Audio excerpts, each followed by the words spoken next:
The unemployment rate just fell, but the latest jobs report may be telling a very different story. And if you have a job today, this still matters because a weaker hiring market can affect your income, borrowing, and financial decisions. Here's what happened.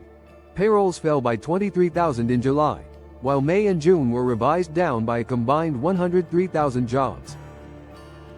That means the economy added only about 20,000 jobs per month over the past 3 months. That's not a recession by itself, but it is a warning sign.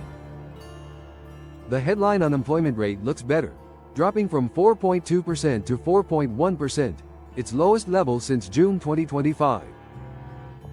But there's a catch. About 264,000 people left the labor force in July. When someone stops looking for work, they aren't counted as unemployed. So unemployment can fall even when fewer people are actually finding jobs. Labor force participation also slipped to 61.4%, the lowest level since February 2021. And nearly 5.9 million people outside the labor force said they wanted a job. That helps explain why many Americans may feel the job market is weaker than the 4.1% unemployment rate suggests. Still, there are reasons not to panic. Local government education lost about 50,000 jobs, and seasonal school schedules can make these numbers difficult to measure. Private payrolls increased by roughly 30,000, while healthcare added 22,000 jobs. But retail lost 19,000 jobs, financial activities lost 14,000, and healthcare hiring was slower than its average pace over the previous year. So what we're seeing is a no hire, no fire economy. Companies aren't laying off workers in massive numbers, but they also aren't rushing to hire.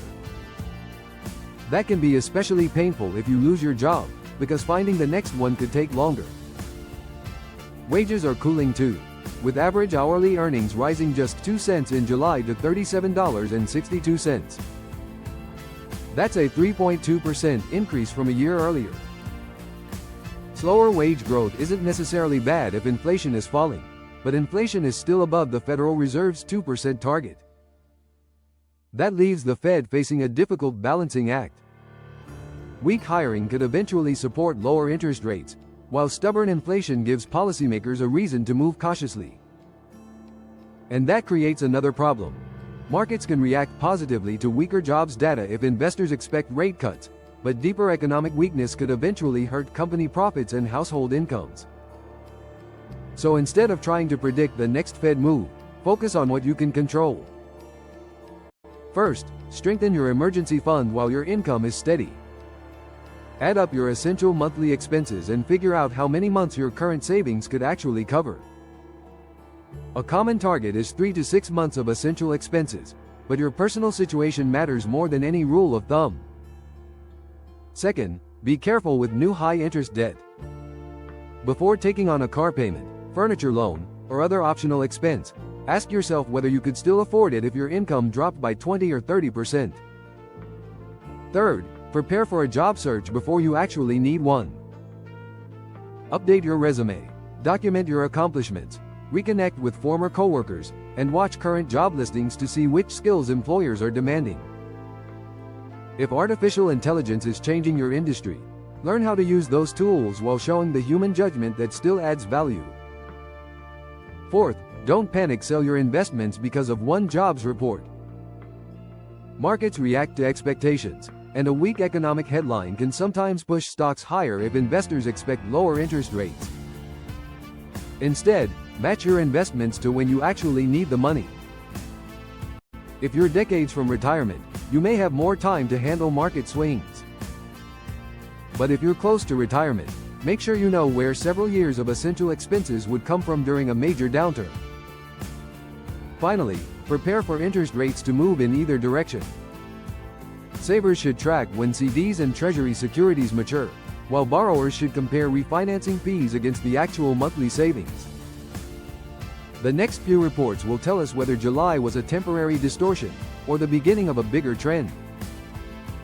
Watch the August jobs report, inflation, unemployment claims, job openings, hiring activity, and consumer spending.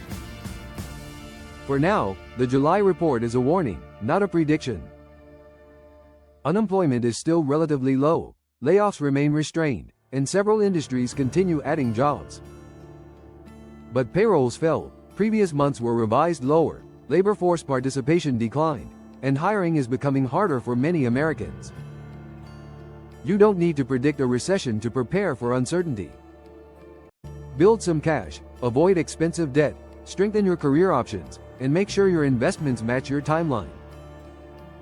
If this report changes your view of the economy, let me know in the comments. And if you found this breakdown useful, subscribe to the Untold Compass, share this video, and turn on notifications so you don't miss the next update.